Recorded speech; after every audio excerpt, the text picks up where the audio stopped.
মুসা আলাইহিস সালামকে দুনিয়াতে পাঠানো হয়েছে শরীয়ত শিক্ষা দেওয়ার জন্য, আল্লাহকে চেনার জন্য, আল্লাহকে বোঝার জন্য। মুসা আলাইহিস সালাম শরীয়তটাকে প্রাধান্য দিয়েছেন। ওই যে খদির আলাইহিস সালামের সাথে ওয়াদা করছেন যে না, যে আমি ধৈর্য ধরবো, কোনো কিছুই বলবো না। মুসা আলাইহিস সালাম এদিকে খেয়াল নাই, কেন? শরীয়ত বিরোধী কাজ হয়েছে, এখানে কিসের কি ওয়াদা, কিসের কি?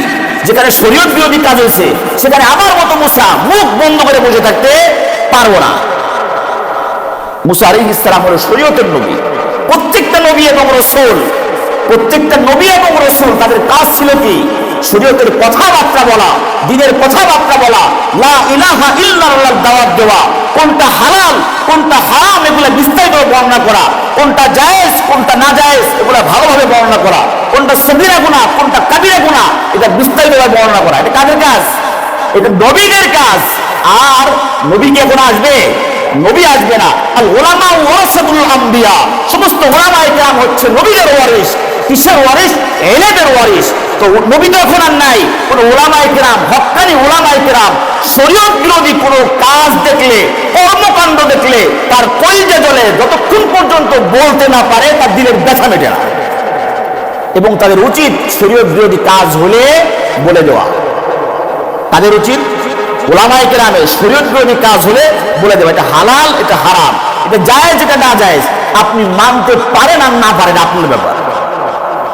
সঠিক করে বলতে হবে যে এই ব্যক্তি এমন, এই ব্যক্তি সুদ খায়, অনেক টাকা, কোটিপতি বা ক্ষমতাশীল, কিন্তু এই ব্যক্তি, আপনি আলোচনা করতেছেন সুদের, এখন আপনি সুদের আলোচনা করবেন না কেন?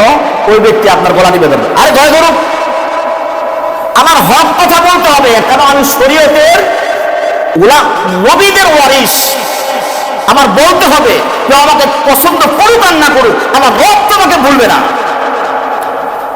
হক পথে চললে দুনিয়ার মানুষ মুখালেফ হবে, দুনিয়ার মানুষ শত্রু হয়ে যাবে, কিন্তু আল্লাহ পাক আপনাকে বেশি মহব্বত করবেন।